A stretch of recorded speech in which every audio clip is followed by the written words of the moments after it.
כי מציון תצא תורה, כי מציון תצא תורה, ודבר אדוני מירושלים. Shabbat Shalom, sean todos bienvenidos a la introducción de la porción semanal de la Torá. ודבר אדוני מירושלים, ברוך שנתן תורה תורה, ברוך שנתן תורה תורה, לעמו ישראל מקדושתו. Shabbat Shalom, amados, buenas noches, sean todos bienvenidos una vez más a su programa de los viernes, el toque de queda de los viernes, la introducción de la porción semanal de la Torá. Quien les habla, su amigo y hermano en el Mesías, el Roé Ricardo Mojica. Somos el Ministerio Mesiánico Internacional, directo al corazón, anunciando la restauración de Israel y de todas las cosas. Declara la Escritura en el libro de Shemot, capítulo 31, verso 16, los hijos de Israel guardarán el Shabbat, cumpliendo con él de generación en generación, siendo este un pacto perpetuo, una señal entre el pueblo de Israel y yo, porque en 6 días Elohim creó los cielos y la tierra, y en el 7º día descansó. Con este versículo le damos la bienvenida al programa de los viernes, después de haberle dado la bienvenida al Shabbat, y nosotros estamos contentos por poder estar aquí en esta noche una vez más para aprender de este programa de los viernes. En esta semana iniciamos un nuevo ciclo de estudio del Sefer Vayikra. Vayikra, mal traducido, Levítico.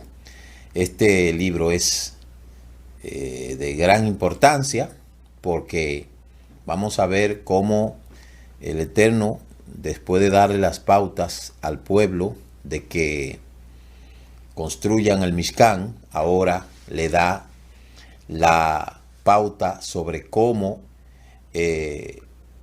sacrificar para que de esa manera el pueblo pueda acercarse al Eterno. Que al final ese es el objetivo de los sacrificios. Entonces, vamos a iniciar de inmediato en esta noche. Recuerde suscribirse a nuestro canal Raíces Hebreas de la Fe. También visite nuestra web www.ministerio directo al corazón. Allí tiene todo lo que necesita saber para conocer el contexto de las raíces hebreas de nuestra fe. Recitemos la verajá. Baruch atá Adonai Eloheinu melech haolam asher kidishanu bemitzvotav v'tzivanu banu mikol ha'amim venatan lanu et torato. Baruch atá Adonai noten hatorá. Bendito seas tú, eterno Elohim, soberano, Rey del universo, que nos has santificado con tus mandamientos y nos ha dado tu Torah, una Torah de verdad, una Torah emet. Toda rabá te damos, Padre eterno, por tu Torah. Amén, amén. La parashá la tenemos ahí, capítulo 1 del libro de Vayikra, mal traducido Levítico, ¿verdad? Sabemos que la palabra Levítico en sí no significa nada, porque viene siendo un peyorativo de el levita, pero no existe en sí esa palabra Levítico. ¿Qué significa Levítico? Si usted buscara la definición de Levítico, usted se va a dar cuenta que no es lo mismo que la palabra Vayikra, ¿verdad? Podría decir cuál es el significado de Levítico. Eso, ¿qué podría decirse? Levítico, de los levitas, relacionado con ello, pero en sí no tiene ninguna esencia en sí el libro, es decir, la palabra Levítico es vuelvo y repito, se puede decir una semejanza de los levitas relacionado con ello, pero nada tiene que ver con Vayikra, que Vayikra significa y llamó. Vayikra y llamó. El significado de obviamente lo relaciona con el llamado a los levitas al servicio del Eterno, su obra en el Mishkan, cuidar el Mishkan, trabajar en él, ayudar a todo lo que respecta a lo sagrado. Y eso es algo que nosotros lo vamos a saber más adelante. Con el autor, pues ya sabemos, sin ninguna duda, Moshe, y su origen es alrededor del 1445, antes de la era común. Hay muchas cosas ahí que lo vamos a ir comprendiendo poco a poco. La porción se encuentra en el capítulo 1, desde el verso 1 hasta el capítulo 6, verso 7. De inmediato, sin más preámbulos, vamos a entrar en lo que es el Maftir, que está en el capítulo 6, versos 5 al 7. Dice el Maftir que cualquier cosa por la cual haya jurado falsamente, él lo restaurará por completo. Además, una quinta parte adicional, él lo restaurará a la persona que es dueña de ello.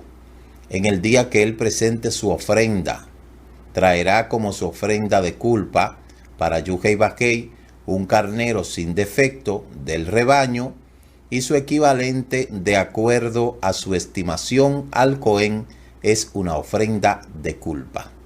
Así el Cohen hará expiación por él delante de Yuhei Bakei y él será perdonado referente a lo que fuera lo que él hizo, lo que hizo culpable. ¿De qué está hablando ahí el Maftir? El Maftir está hablando acerca de lo que es el papel del Cohen y una instrucción que le da al Cohen. En el capítulo 6 habla acerca de que Moshe, el Eterno le dijo a Moshe que esta es la orden para Aarón y a sus hijos. Es decir, este mandamiento es exclusivamente para Aarón y sus hijos. ¿Y de qué está hablando? De lo que es la misbah o la ordenanza del holocausto. Aquí es una orden exclusiva. Y cuando habla en el verso 12, que habló el Eterno a Moshe diciendo, esta es la ofrenda de Aarón y sus hijos, que ofrecerán al Eterno el día de su unción, una décima de flor de harina, y ahí le está hablando acerca de lo que debían ellos de presentar al Eterno cuando iban a ser obviamente ungido o dedicado a lo que es su trabajo en lo que respecta a su trabajo, su papel de Cohen. En esta ocasión, pues ya sabemos que es un trabajo dedicado directamente a lo que es los Kohanim. Es muy importante entender que este trabajo fue dado a ellos y ese papel de mediador que ellos tenían que hacer era algo que no era tan fácil como la gente cree. Entrando a lo que es la Haftará, dice la Haftará, el pueblo que he preservado para mí, para que proclame mi exaltación, pero no me ha invocado a mí, oh Jacob, te has aburrido de mí, oh Israel, no me has traído ovejas para tus ofrendas quemadas, no me has honrado con tu sacrificio, no te he agobiado requiriendo que sirva con sacrificio, ni te he fatigado con incienso. No has gastado plata para comprarme víctima, ni yo he deseado la grasa de tu sacrificio. Pero tú sí te paraste delante de mí en tus pecados y en tus iniquidades. Es una extrapolación que Isaías está diciendo tocante a lo que es a través de la historia Israel. Como ya sabemos, la Parashá Vayikra trata de los Korbanot, ese trabajo que debería de hacer los Korbanot para la expiación de los pecados. Hay que detenerse a mencionar algo. Fíjense, Nosotros podemos ver aquí cómo el Eterno va poco a poco instruyendo al pueblo sobre el propósito que Él quiere y que Él tiene. Primero le dice al pueblo, el Eterno, yo quiero que ustedes me hagan un Mishkan, una morada, donde yo pueda encontrarme con ustedes. Luego que se hace, usted sabe toda la logística desde la parashá Kitizá, luego la parashá Vayakel, y luego la parashá Pekudei.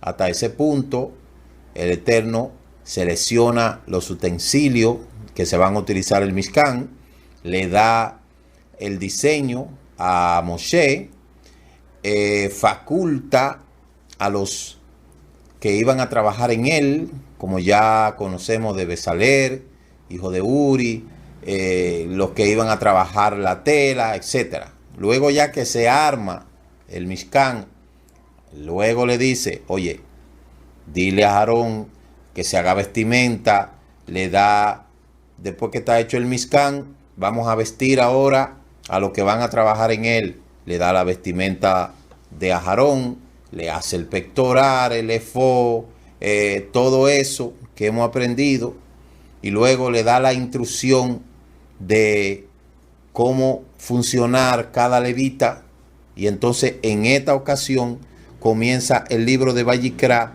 enseñándole cómo ellos van a ministrar en el Mishkan. Entonces, por eso dice el capítulo 1, verso 1, llamó Moshe a Elohim, habló con él desde la tienda del encuentro diciendo, ya sabemos que el verbo llamar en hebreo es Vayikra, y si lees el texto en hebreo original, podrá ver que esta palabra está escrita con una letra Aleph minúscula.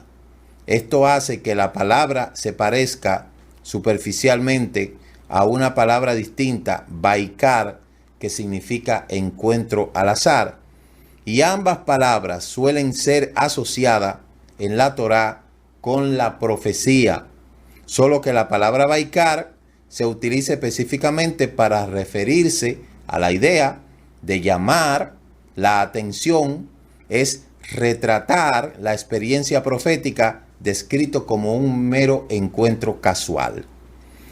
Las personas que son elegidas por el Eterno para ser profeta están, por lo general, en un nivel espiritual sumamente elevado. Los profetas son amados por el Eterno, así dice Maimónides. Y en ocasiones Elohim mantiene una conversación con una persona que está lejos de ser amada, una persona con quien él se rehúsa a ser asociado. Él habla con este tipo de gente cuando necesita comunicar alguna información vital, específicamente mediante ellos. Cuando esto ocurre, el Eterno se preocupa de describir estas conversaciones como que ocurrieron de forma casual. Él quiere enfatizar que fueron motivados por la necesidad y no por la experiencia de una relación. Por ejemplo, la palabra Vaikar se utiliza para describir el contacto entre el Eterno y el profeta, en este caso el profeta no judío, en este caso Bilán, como dice el capítulo 23, verso 16, que lo vamos a ver en este libro. En el contexto de una conversación con Moshe, que ya es diferente, quien claramente es amado por el Eterno, implica que conlleva la pequeña letra Aleph, que pareciera de que es falsa o inapropiada, y explica que en su humildad monumental Moshe deseó describir la revelación del Eterno a su persona con la misma palabra un poco halagadora que es utilizada para describir la conexión entre el Eterno con Bilán. Es decir, él quería omitir la letra Aleph y Elohim insistió en que se escribiese la Aleph que él quería enfatizar que su llamado a Moshe no era al azar. ¿Sí? Entonces, en un determinado momento, ¿qué quiere decir esto que yo he hablado? Que en un determinado momento el Eterno necesita hablarle, o lo hemos visto que el Eterno habla, tiene una necesidad de hablar a un pueblo, a una nación, y es necesario hacerlo a través de alguien. Eso es lo que nosotros hemos visto a través de la historia. A veces el Eterno tenía que utilizar a alguien que fue llamado al azar para poder comunicar su mensaje. Ahora, una cosa es utilizar a una persona de momento, para el momento. Y otra cosa es utilizar a una persona que ha sido llamada. Eso fue lo que pasó con Bilán. Bilán estaba en una situación, se puede decir, de doble vida. Pero la facultad espiritual que tenía Bilán le daba la oportunidad de poder ser más sensible a las cosas espirituales. Y como ese pueblo al cual Bilán le servía odiaba a Israel, el Eterno necesitaba manifestar el poder de él a través de alguien dentro de ellos mismos, porque es muy probable que si Bilán hubiese sido del pueblo de Israel, probablemente el pueblo que odiaba a Israel no le iba a creer. Entonces, por eso el Eterno tuvo que sacar una persona de ahí mismo para hablarle lo que pasó con Bilán. El Eterno utilizó, o más bien, para que me entiendan bien, a Balaán, para que Balac pudiera entender que sobre el Elohim de Israel no había otro. Entonces, por eso es que aquí, aunque Moshe quiere presentar la palabra Vayikra con una letra Aleph pequeña, pero el Eterno enfatiza de que el llamado que le hizo a Moshe no fue al azar como lo fue con otras personas. Entonces, dicen algunos comentaristas que a pesar de que la humildad es una característica de la personalidad admirable y su expresión en esta instancia parecía ser totalmente inapropiada, el llamado a Moshe no fue emitido a él a título personal, sino como representante del pueblo de Israel. Este mismo humilde Moshe peleó como un león cuando el Eterno amenazó con retirar su conexión especial con el pueblo y con él mismo como su representante. Entonces, si nosotros vemos en el capítulo 33, verso 16 del libro de Éxodo de la paracha anterior, Moshe quería asegurarse de que ciertamente el Eterno estaba con él y con el pueblo. Por eso le pregunta: ¿cómo sabré que he hallado gracia ante tus ojos, yo y tu pueblo? A menos que tú nos acompañes y que yo y tu pueblo nos distingamos de entre todos los pueblos sobre la faz de la tierra. Entonces, Rashi interpreta este pasaje como una súplica que se relacione con los profetas de Israel de manera especial. Los profetas de Israel deben de ser tratados con afecto especial como representantes de la nación, sin importar cuáles sean sus méritos personales. Y por eso esa descripción como Vayikra, en contraste con la profecía no israelita, es descrita como Vaikar, que es una consecuencia directa de la propia petición de Moshe. Entonces, Moshe era un hombre humilde. Moshe quería enfatizar de que el llamado había sido por pura gracia del Eterno, se puede decir, pero que para el Eterno no fue una coincidencia ni fue algo fortuito, sino que fue una selección. Y por eso es que la palabra Vayikra, asimismo, y llamó, no dice Baikar, dice Vayikra.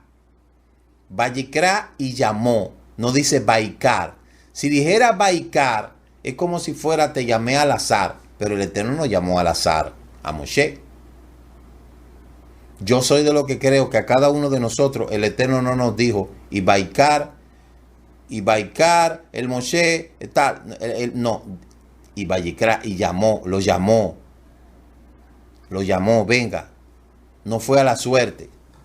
Y eso es que hay que entender de paso del libro de Vayikra, que de lo que trata es de qué, de los korbanot.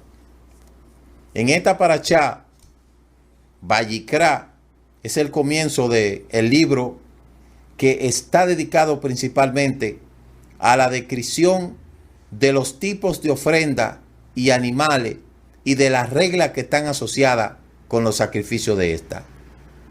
Sabemos que en la mente difícil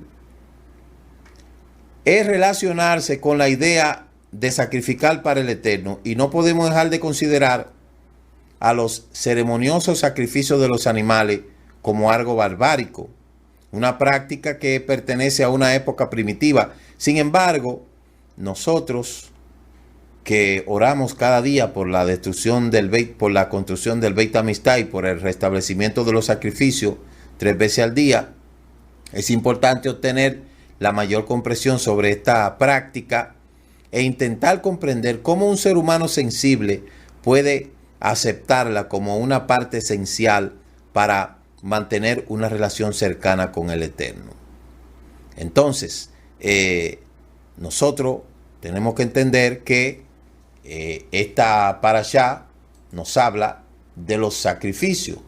Mire aquí los distintos tipos de sacrificio o de ofrenda que el Eterno le enseña a Moshe. Le habla de los distintos tipos de sacrificio. Y es bueno que nosotros nos relacionemos con esto. En la primera, ahí están los distintos tipos de sacrificios, al menos los principales. Holocausto, Levítico capítulo 1, verso 3. Origen, voluntario, componente, becerro, cordero y pájaro.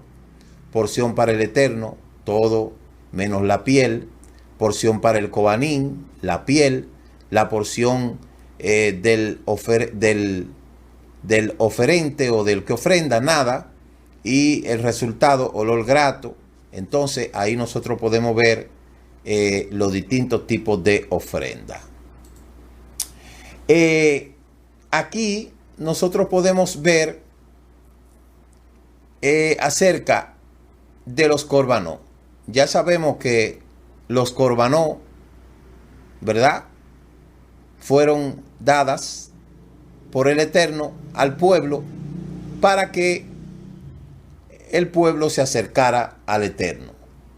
Esa es la objetividad de los korbanot. Aquí en la primera aliyá dice: habla a los hijos de Israel y dile: cuando alguno de ustedes traiga como ofrenda al Eterno, traerán vuestra ofrenda de animales del ganado o del rebaño. Ahí ustedes pueden ver los distintos tipos de ofrenda. Tenemos las avecillas, que lo vemos en el capítulo 14, verso 5 del libro de Vayikra. El cabrito, tenemos Éxodo capítulo 12, verso 5. Macho cabrío, Número capítulo 29, verso 5. La cordera, Levítico capítulo 14, verso 10. El carnero, capítulo 9, verso 4. Novillo, capítulo 15 de Número, verso 24. Cordero, Éxodo capítulo 12, verso 5. El buey, Levítico capítulo 4, verso 10. La vaca roja, Número 19, 2. Los palominos o tórtola, Levítico 12, 6. Y la novilla, capítulo 21, verso 3 de Deuteronomio. Sabemos que la fuerza vital del sacrificio animal es un pariente cercano del alma animal humana, la cual alberga la energía vital humana. Y cuando una persona compra un sacrificio, la fuerza vital del animal se transforma en una expresión de la fuerza vital del propietario, y el dinero que él gastó en la compra fue adquirido mediante el trabajo duro y el esfuerzo que generó su propia fuerza vital, entonces los recursos del mundo físico que fueron utilizados para energizar el alma animal del propietario le proveyeron la energía para llevar a cabo dicho trabajo y dicho esfuerzo. Esa es la intención de la sustitución de los animales. El animal a sacrificar es, por lo tanto, una expresión del alma animal del propietario. Y cuando éste es ofrendado al Eterno en el altar, es la propia alma animal del propietario, la cual se fusiona con el sacrificio, la que está siendo metafóricamente puesta sobre el altar.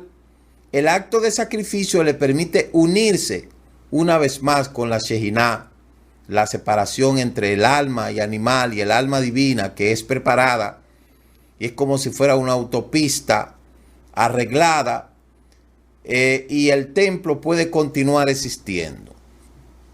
Entonces, obviamente, esto ocurre cuando el sacrificio es ofrecido de forma adecuada. Todos los sacrificios deben de seguir el modelo del atamiento. El propietario debe de ver al animal como su reemplazo. Él debe de relacionarse con la sangre que es rodeada en el altar, con los interiores que son quemados con el fuego, como usted puede visualizarlo ahí. Dice la segunda aliyá: mas si su ofrenda para el Eterno es una ofrenda de ascensión de ave, entonces traerá su ofrenda de tórtolas o de pichones, que según Rashi la palabra tórtola, en este caso los machos, se refiere solo a los adultos, y la palabra pichones se refiere solo a las crías. Ahí eso es el sacrificio por el pecado, que se ofrece un animal, un novillo, un macho cabrío, un cordero, una tórtola, en expiación por los pecados, como dice Levítico capítulo 4, verso 1. ¿Ven? Ese es si era una ofrenda de ascensión que involucraba aves. Luego, en la aliyá número 3 nos dice que cuando traiga al Eterno la ofrenda de cereal, aquí vamos degradando ya, aquí vamos con el cereal, el cual será presentada al altar, le llevará al Cohen. Según el Talmud, el Cohen la hacía tocar la esquina del sudoeste del altar. Y como ya ustedes pueden ver ahí está la instrucción, las leyes que son instrucciones para ofrecer las ofrendas, como usted puede ver en el capítulo 8, capítulo 6, verso 8 del mismo libro de Vayikra. Ahí están los holocaustos, las ofrendas de cereales, las ofrendas de inauguración o la consagración del Cohen, y la ofrenda por el pecado. En la cuarta aliyá dice que si su ofrenda es un sacrificio de las ofrendas de paz, si la hace del ganado, sea macho o sea hembra, sin defecto, la ofrecerá delante del Eterno. Entonces, ahí está la mishvah para ese mandato, ¿verdad? Ahí es donde vemos que la ofrenda de paz es lo que estábamos hablando hace un momento. El animal hacía una sustitución. El alma del animal o la nefé del animal, del hombre, era sustituida por la del animal, y ahí se hacía el sacrificio.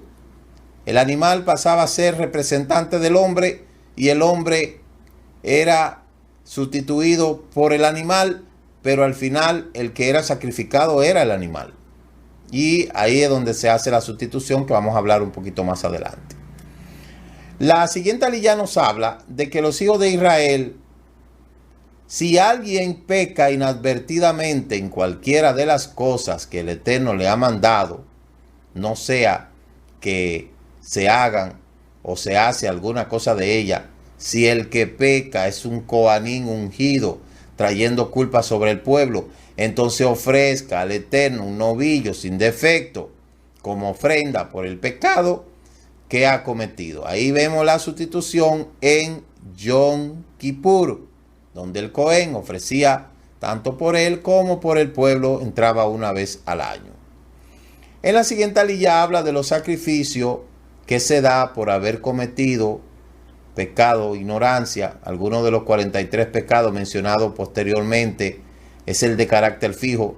Tanto el rico como el pobre tendrán que sacrificar lo mismo. Sin embargo, en el capítulo 5 encontramos otro tipo de sacrificio, que es el carácter variable según las posibilidades económicas del pecador. Este sacrificio es llamado corbán, olé beyoret, ofrenda que sube y baja, es decir, variable, que según los ingresos de la persona, este sacrificio es ofrecido por cometer una de las 3 transgresiones siguientes: un juramento de testimonio falso, por haber observado una transgresión, haber hecho una transacción financiera y luego negarla haberla visto, o jurar falsamente ante el Beidín, el tribunal. Si entra en el templo, come de los sacrificios en estado de tumá, impureza ritual. Un juramento falso no intencionado, por ejemplo, si jura no haber hecho algo, luego se da cuenta de que sí lo hizo. De eso habla lo que es esta ofrenda en la sexta aliyá. Y en la séptima aliyá habla de que el último sacrificio se menciona es el ashán, la culpa, la ofrenda por la culpa, que consiste en un carnero o un cordero. Se ofrece cuando se comete uno de los 5 pecados: uno, por sacar beneficio de una comida sagrada o de un objeto sagrado en el templo; por robar y luego jurar en vano que no lo había hecho, como dice Levítico 6; por la purificación de un leproso; por fornicar con la sierva de otro hombre; y por la contaminación durante el nazareato. Ahí están los distintos tipos de ofrenda. Entonces vamos a entrar en algo interesante que quiero que ustedes conozcan, que ya esto lo hemos visto en anteriores ocasiones.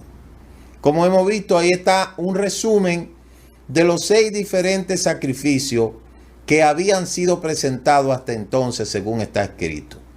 Por eso es que esta es la ordenanza de la ofrenda de ascensión. Mire, la primera ofrenda se llama Olá, que es la ofrenda de ascensión.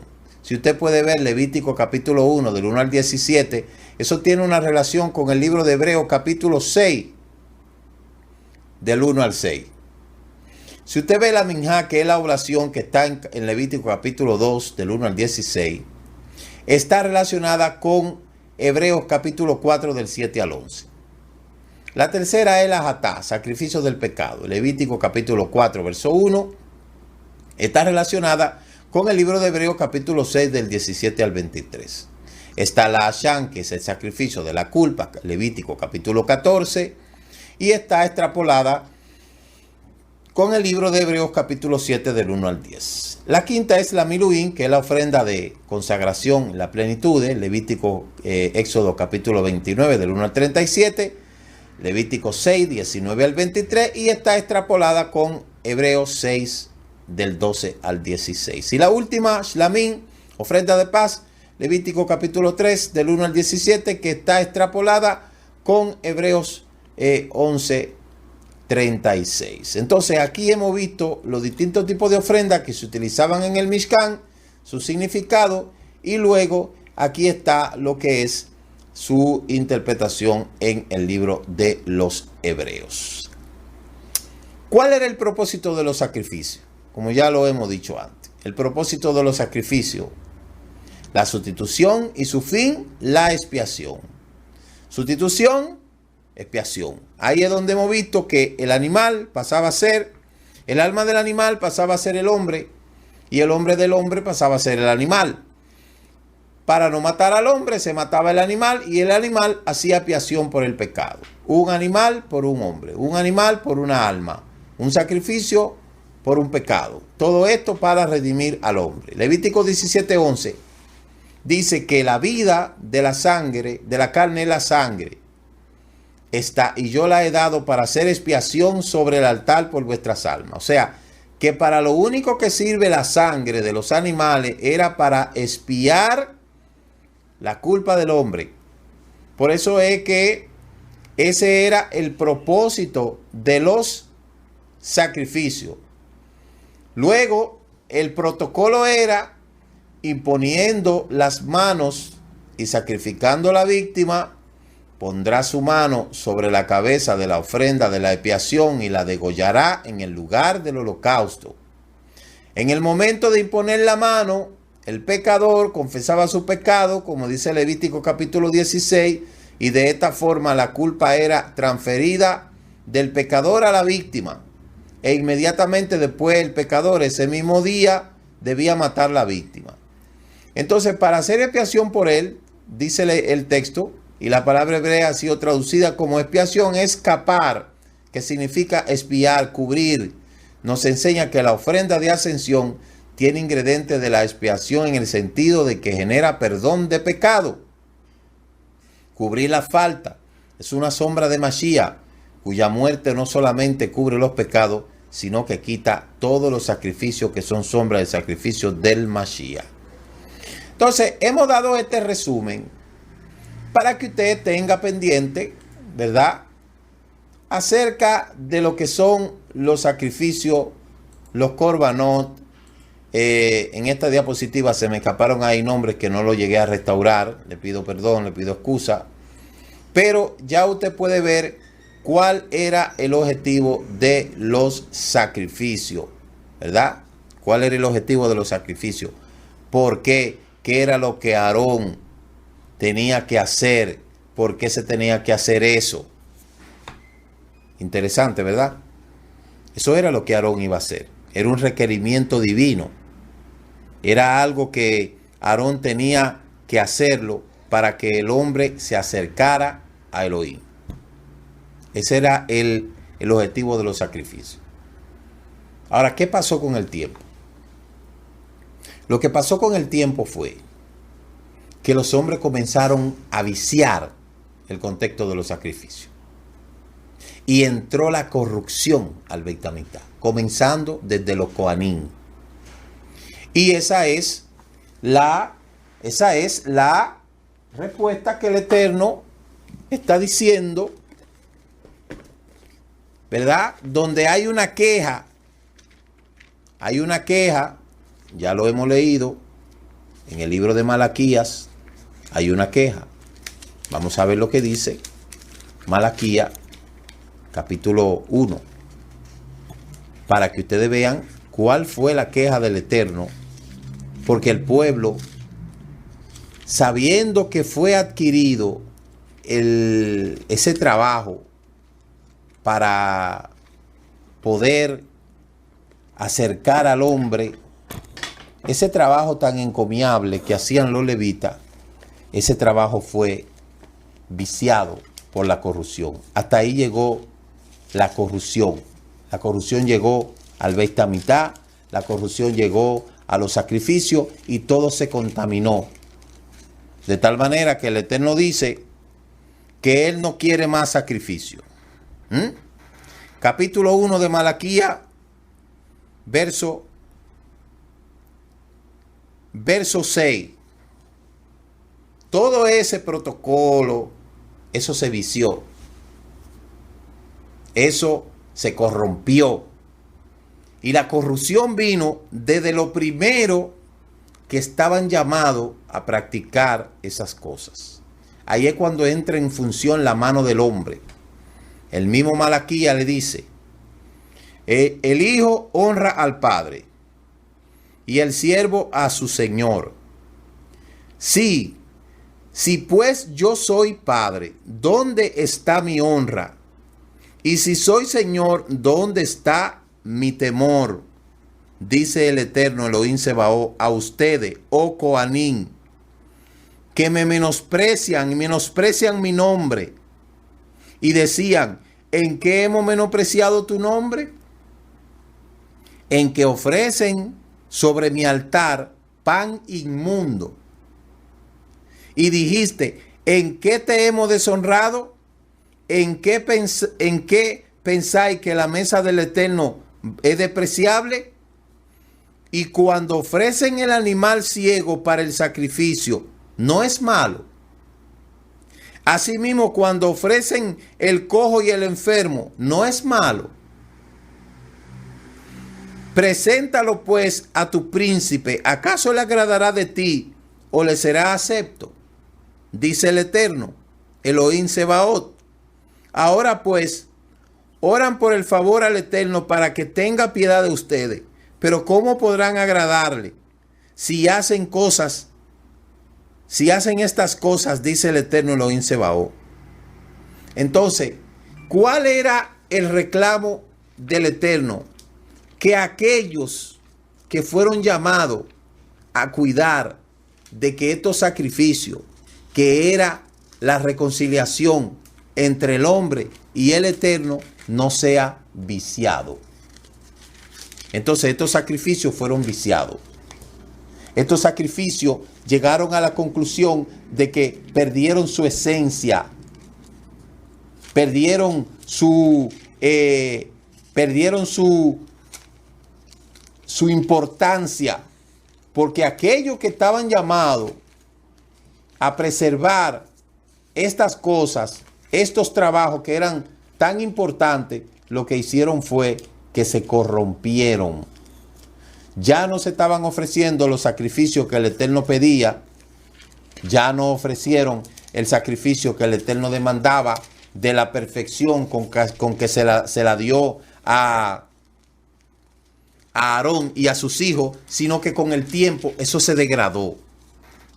Y por eso es que Malaquía, fíjese que de Malaquía no se conoce nada de la vida del profeta, excepto que se encuentra en este fin del libro. Probablemente era contemporáneo de Nehemías. Y el estilo de Malaquía es enérgico y fuera de lo común. Porque lo que estaba diciendo, que estaba amonestando a quienes, a los que estaban llamados a ser ejemplo. Los Coanín, oiga, la corrupción vino desde adentro hacia afuera. La corrupción vino de aquellos, mire la degradación. Todos los descendientes de Aarón sabían el trabajo que le correspondía.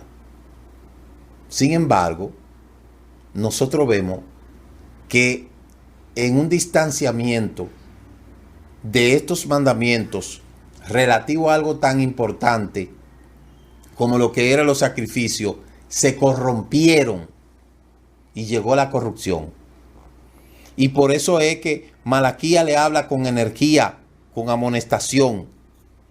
Y por eso es que trata el lado oscuro del panorama, los pecados de un pueblo, falta de honradez y desagradecido, y de un coanín infiel.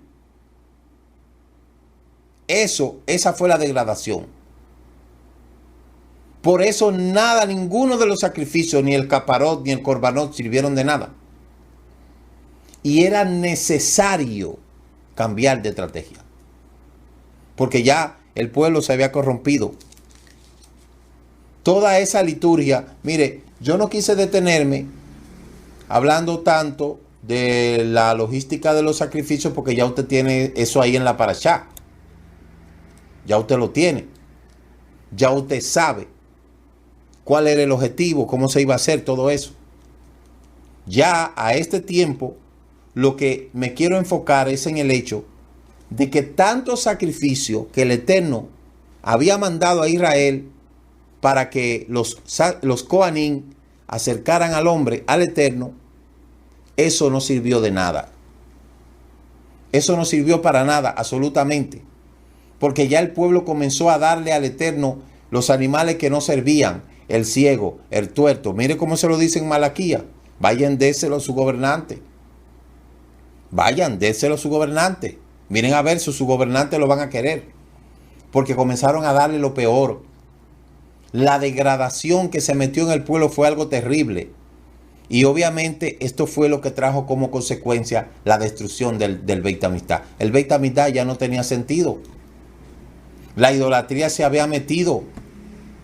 Se metió la idolatría en el Beit HaMikdash por parte de los propios Kohanim. Aquellos que estaban llamados a dar el buen ejemplo no lo dieron. Entonces, ¿qué tuvo que hacer el Eterno? Mandar al pueblo al cautiverio. En el cautiverio cesaron los sacrificios. ¿Cómo se salvaban los Israel cuando estaba en Babilonia? Dígame, ¿cómo se salvaba la gente cuando estaba en Babilonia? No existía Beit HaMikdash, estaban esclavos. Toda esa gente que murió, ¿cómo fue salva? ¿Qué pasó? Eso es una interrogante que hay que preguntarse. ¿Cómo se salvó el pueblo en Babilonia? Después de haber destruido el primer Beit HaMikdash por culpa de ellos mismos, ahora estaban cautivos. ¿Y de qué manera ellos se salvaron? ¿Cuánta gente fueron llevada cautiva a Babilonia? ¿Cuánta gente se quedaron en Jerusalén, en un pueblo destruido? No había Beit HaMikdash.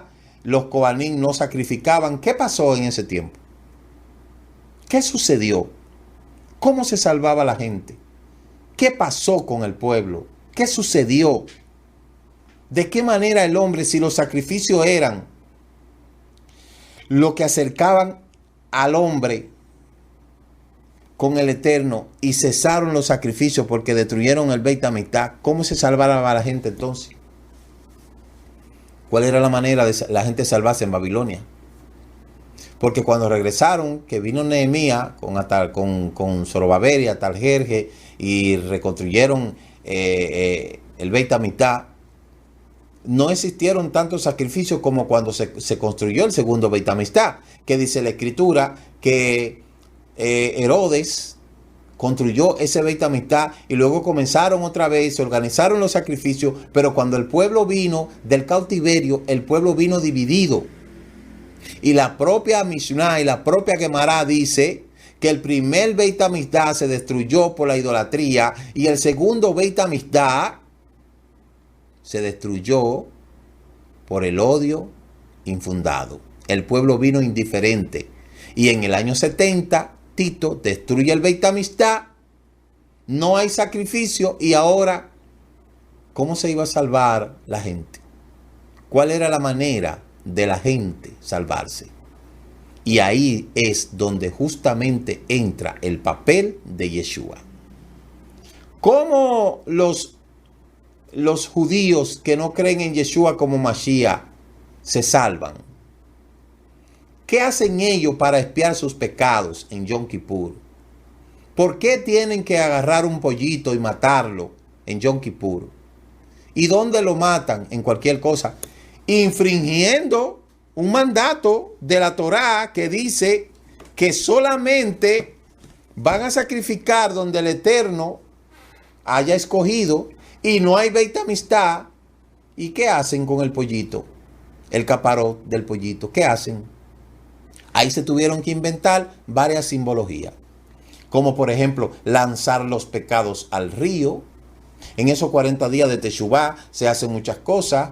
Dentro de ello se diseñó un sidur donde los pecados se van a lanzar al río. Todo ese ritual que se hace. Y luego se puso la sedacá como una manera de expiar los pecados. Pero al final matan el pollito que él acaparó. Todo eso por no reconocer que ya no hay que matar pollitos. Ya no hay que derramar sangre. Porque la sangre que había que derramarse ya se derramó. Y esa sangre la derramó Yeshua HaMashiach en la estaca de la ejecución. Quieran aceptarlo o no lo quieran aceptar. Por eso dice aquí donde hemos leído que la sangre se la he dado para expiar los pecados. Le he dado la sangre. Mírelo ahí. Le he dado la sangre para expiar los pecados. Entonces, ¿cómo aquellos que no creen en Yeshua expian sus pecados? ¿Cuál es la manera de expiar los pecados actualmente? ¿Cuál es el concepto de expiar los pecados? Si la Escritura dice aquí donde hemos leído que la única manera de expiar las almas era a través del derramamiento de sangre. ¿Y qué pasa con aquellos que hoy en día no creen en el derramamiento de sangre de Yeshua? ¿Qué pasa con ellos? ¿Qué sucede con ellos? ¿Cómo se perdonan los pecados en este tiempo? ¿Cómo se absuelven los pecados en este tiempo? ¿Quién tiene? Porque el hecho de que yo crea en Elohim, en Hashem, en Yudkei Vakei, y que yo confiese mis pecados, pero hay que sacrificar, algo hay que sacrificar. ¿Qué hay que sacrificar? ¿Usted cree que dándose de acá nada más se expían los pecados? Porque el dar dinero, eso no es un acto de derramar de sangre. Entonces, ¿cómo se perdonan los pecados actualmente? ¿Cómo el judío se redime hoy en día? ¿Cómo se redime? ¿Cómo entra la redención hoy? ¿Cómo es que hoy nosotros vemos que se expían los pecados hoy en día? En Yom Kippur se mata el pobre pollito. Se hacen 40 días de Teshuvah, se da mucha sedacá y hay un simbolismo de espiar los pecados al río, de echar los pecados al río. Solamente por no aceptar que Yeshua es el sacrificio perfecto. Yeshua fue el sacrificio perfecto. Se lo digo de nuevo. Quieran aceptarlo o no, si usted analiza la trayectoria de todo lo que yo le he dicho en esta noche, no hay Beit Amistad, no hay templo. Lo que hay es el muro occidental. En ese muro occidental, en donde van a orar, donde la gente va a orar actualmente, ahí lo único que hay son reseñas de lo que antes fue el Beit Amistad, pero ahí no hay un altar para ir a sacrificar. Entonces, es obvio que la redención en este tiempo está incompleta si no se hace uso del derramamiento de sangre. Y como no hay templo, no se puede derramar sangre. Entonces, ¿cómo se limpian los pecados actualmente? Porque la Teshuvah implica un sacrificio también. Eso es importante e interesante que nosotros entendamos. Porque Yeshua fue el sacrificio perfecto ayer y hoy. Y ese es el meollo y el rollo del asunto.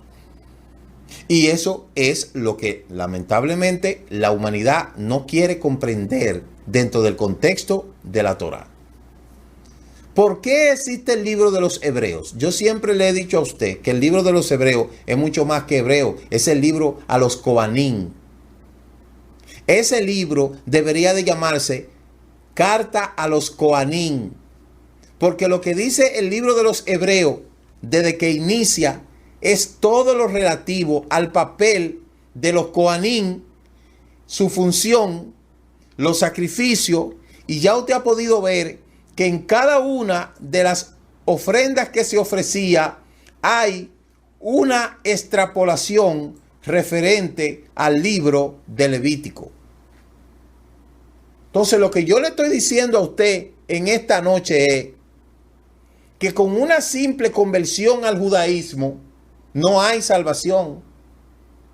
No hay salvación. Eso que quede bien claro, porque si usted me está diciendo que usted se salva con tan solamente usted convertirse al judaísmo, entonces el libro de Vayikra no tiene sentido. El Eterno entonces todo lo que hizo de mandar a sacrificar tantos animales, eso no servía de nada entonces. Perdió su tiempo ahí el Eterno. No deberíamos de estar estudiando una parashá que se llama Vayikra, que es relativo a los sacrificios. ¿Sí me entiende lo que le estoy diciendo? ¿Por qué? Porque dice la Escritura, le he dado la sangre para redimir. Lo que indica que si hoy no se puede derramar sangre, porque no hay Beit Amistad, ¿de qué forma entonces la gente? ¿Usted cree que con una simple conversión al judaísmo ya la gente es salva? Ah, sí, me convertí bajo los lineamientos del rabinato y voy a hacer todo lo que ellos digan. Y ya usted es salvo. ¿Usted cree que es así la cosa? Analice bien eso. Profundice bien eso. Aquellos que andan buscando las profundidades de las cosas, procure investigar cómo es que ciertamente la gente se salva, a no ser que estén perdiendo su tiempo, señores. Una simple conversión bajo los lineamientos humanos no te puede garantizar a ti la salvación sobre lo que fue estipulado, algo divino con relación a los sacrificios. Entonces hay que tener mucho cuidado con esto para uno no contradecirse al decir que solamente hay que hacer teshuvá y ya. Hay que hacer teshuvá y ya. Y no dice la Escritura que sin derramamiento de sangre no hay remisión de pecado. Entonces, ¿cómo la gente va a redimir sus pecados si no acepta a Yeshua? ¿De qué manera va a haber redención si no aceptan a Yeshua? Si no aceptan el Cordero inmolado, si no aceptan el sacrificio perfecto que es Yeshua, ¿cómo van a ser salvos? Hay una manera de ser salvos. Simplemente convirtiéndose al judaísmo, yendo al del rabinato y decir, yo no creo que el Manser sea el Mashiach. Ya tú eres salvo con eso, ya te salvaste con eso. ¿Quién es que dio la salvación? Los rabinos, los beidín. Entonces, señores, vamos a poner atención a esto. Vamos a ponerle atención a esto. La teshuvá es importantísima. La teshuvá es cambiar de dirección. Muy bien, pero usted no ha hecho nada ahí, nada más cambiar de dirección. Usted hizo tevilá. Muy bien, usted hizo tevilá. Usted hace tikkun, rectificación. Muy bien, pero todavía usted no ha sacrificado nada. Tefilá, teshuvá, tefilá, teshuvá, tefilá, tevilá y tikkun. Pero todavía usted no ha sacrificado nada. ¿Quién te va a redimir a ti? ¿De qué manera te vas a redimir? ¿Hay alguna manera de redimirte? Recuerde lo que dice el libro. Le he dado a los hijos de Israel la sangre para vuestra redención. Mírelo aquí. La vida de la carne en la sangre está, y yo la he dado para hacer expiación sobre el altar por vuestras almas. No hay altar, no hay Beit Hamikdash. ¿Cómo te va a salvar? ¿Cuál es el camino a la salvación? ¿De qué forma tú te vas a salvar? ¿Vas a pasar por encima de los sacrificios? ¿No sirve eso de nada entonces? ¿Ya la palabra del Eterno ya no funciona? ¿Cómo se va a salvar entonces? Sin derramamiento de sangre no hay remisión de pecado. Y hoy no se puede derramar sangre porque no hay Beit Hamikdash, no hay templo. En Israel nadie sacrifica en el Beit Hamikdash porque no hay holocausto, no hay altar, no hay nada de eso. Que solamente el pecador confesando que ha cometido sus pecados delante del Eterno. Sí, muy bien. ¿Y qué sacrificaste? ¿Cómo tú estás borrando el robo que has hecho? ¿Cómo se borra el robo? ¿Cómo se borra el asesinato? ¿Cómo se borra el falso testimonio? ¿Cómo se borra los pecados inmorales? ¿Cómo se borra todo eso? Porque tú no aceptas a Yeshua. Tú no aceptas a Yeshua. El Manser tú no lo quieres. ¿Cómo te limpias? ¿Crees que en la tevilá solamente bañándote en un agua ritual ya va a estar limpio? ¿Y qué manera? ¿Qué tú has sacrificado? Diste de acá. Ok. ¿Y que eso es un sacrificio? Dándose de acá es un derramamiento de sangre. Entonces yo te quiero poner a ti contra la pared para que tú entiendas realmente cómo, de qué manera tú te vas a salvar. Si tú dices que Yeshua no es el Mashiach, si tú dices que Yeshua no es el Cordero Perfecto, si tú dices que Yeshua no es el que murió por nuestros pecados, ¿de qué manera tú te vas a salvar? Explícame. ¿Cómo te vas a presentar delante del Padre? ¿Con qué excusa te vas a presentar delante del Padre? Que fuiste y te convertiste al judaísmo, hiciste teshuvá. confesaste, hiciste una confesión, te apartaste de la idolatría. ¿Y qué has sacrificado? ¿Qué derramamiento de sangre has hecho? ¿Qué sangre te va a justificar delante del Eterno? ¿Quién lo va a hacer? En Yom Kippur, todos los años, matando a un pollo, a un pollito, que no tiene la culpa el pollito. Entonces, esa es la pregunta que en esta parashá nos debemos de hacer. Mire, el que se zafa de Yeshua, yo no sé de qué manera va a entrar al Olam Abba. No sé de qué manera. Los hombres pueden decir todo lo que sea. Aquellos que están llamados a enseñar las cosas bien, pueden decir todo lo que ellos quieran, que no lo están haciendo, porque la corrupción, así como se metió en los Kohanim, se ha metido la corrupción también en este tiempo. La corrupción se ha metido en los hombres, donde aquellos que deben de anunciar las verdades de la Torah al mundo están callados, salvándose ellos solos, predicándose entre ellos solos, hablándose entre ellos solos. Y la humanidad que se pierda. Y la humanidad no les importa lo que le pase a la humanidad. Y a los que quieren entrar, entonces le ponen coartada. No, aquí no entra nadie, aquí no entra nadie. Nosotros somos los dueños de la salvación. Entonces, mis amados hermanos, la escritura es clara. Le he dado la vida de la carne, en la sangre está. Y yo la he dado para hacer expiación sobre el altar por vuestras almas. Pero ahora no hay altar. ¿Cuál es el objetivo de todos los sacrificios? ¿Cuál es? ¿De qué servían hacer los sacrificios en el Beit HaMikdash? En el primero y en el segundo. Entonces, Yeshua es el sacrificio perfecto. Dice el libro de Romanos capítulo 10, verso 9. Si confesares con tu boca que Yeshua es el Mashiach y creyeres en tu corazón que Elohim lo levantó de entre los muertos, serás salvo. Porque con la boca se confiesa para salvación, más con el corazón se cree. Y por eso es que Hebreo, que ese deberían de llamarle el libro Carta a los Kohanim. Así que tienen que ponerle al libro de Hebreo, porque ¿qué es Hebreo? ¿Dónde están los hebreos? ¿Qué es el libro de Hebreo? ¿Qué significa el libro de Hebreo? No, ese libro hay que ponerle Carta a los Kohanim.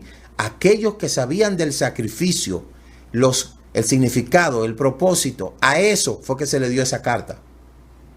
Y aquellos que conocían de los sacrificios, que manejan al dedillo los sacrificios, sabían qué fue lo que pasó con Yeshua. Entonces, aquel que dice ser salvo, tiene que tener la firmeza y la convicción de que ciertamente lo es. Para que no vayan a estar perdiendo su tiempo, como mucha gente lo está perdiendo. Que prefieren mejor agradar a los hombres que agradar al Eterno. Prefieren mejor callar y no decir las cosas como son, y que para no ofender a la gente. Y que la gente no se ofenda. Y que la gente no se sienta mal. Mire que lo que le dice Malaquías. Busque lo que Malaquías le dice. Malaquías capítulo 1, verso 8. Mire lo que le dice Malaquías. Entonces, mis amados hermanos, el Eterno desea que usted piense en lo que significa verdaderamente la salvación para usted. Y que se asegure si de verdad usted tiene la salvación. Mire a ver a dónde usted fundamentó su salvación. Mire a ver cómo usted dice ser. Yo soy salvo. Yo me siento ser salvo. Yo soy salvo. ¿Por qué usted lo dice? ¿Cómo usted sabe que usted es salvo? ¿Cuáles son las garantías? ¿Ha hecho usted el procedimiento como es? Todas estas cosas lo aprendemos en la Parashá Vayikra. Oiga, sin Mashiach no hay salvación. Sin Mashiach, sin el sacrificio expiatorio de Mashiach, no hay salvación. Lamentablemente. ¿Por qué? Porque si no, dígame, Levítico 17:11. La vida de la carne en la sangre está. y yo la he dado para hacer expiación sobre el altar por vuestras almas. ¿Cuándo esa palabra dejó de tener fundamento? Investigue cuándo. ¿Cuándo caducó esa palabra? ¿Y por qué tenemos que estudiar todos los años lo mismo, el protocolo de los sacrificios, que la ofrenda Hatá, que la ofrenda Mislá, que la ofrenda Shalom, que la ofrenda Shlamim, que la ofrenda Minjá? ¿Por qué tenemos que aprender eso todos los años? ¿No estará el Eterno recordándonos algo a nosotros? ¿O simplemente le estudiamos por estudiamos y comenzamos a hacer cuentos y a contar chistes con esto? Entonces ahí hay algo profundo que hay que entenderlo. ¿Cuál era el objetivo de los sacrificios? ¿Qué simbología era? ¿Y cómo se salva la gente ahora? Si no hay Beit Hamikdash para sacrificar. En Jerusalén no hay Beit Hamikdash, no hay templo. ¿Cómo se salva la gente ahora? ¿Cómo es que se va a salvar? ¿Y quién definió la forma de salvarse la gente? Búscamelo aquí en la Escritura, en la Torá, búsquemelo. Búsquemelo en la Torá. ¿Cuál es la manera de la gente salvarse hoy en día? Aquellos que no tienen a Yeshua, que desprecian a Yeshua, dígame cuál es la forma de una persona salvarse actualmente. ¿Y quién lo dijo? ¿Y dónde está? Búsquemelo, que me lo definan, para que usted vea que muchos están siendo engañados. Están siendo engañados. De modo que mañana vamos a dar más desglose de estas cosas y esperamos que el pueblo pueda entender cuál es el propósito del Eterno para su vida. Shalom, shalom, Laila Tov, y nos vemos mañana.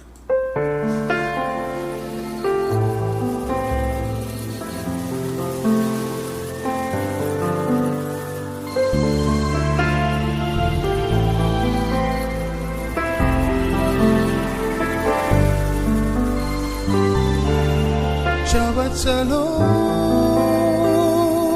del Kol Israel. Shabbat Shalom para mis hermanos y amigos de la fe. Shabbat Shalom.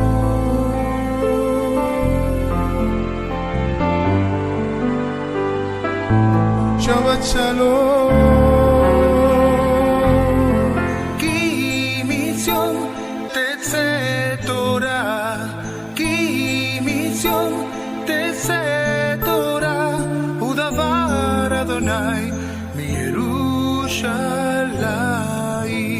Muchas gracias por haber compartido con nosotros la porción semanal de la Torá. Comparta con aquellos que de verdad desean aprender las raíces hebreas de nuestra fe y nos veremos la próxima semana en la introducción de la porción semanal de la Torá. Shabbat Shalom, Laila Tov.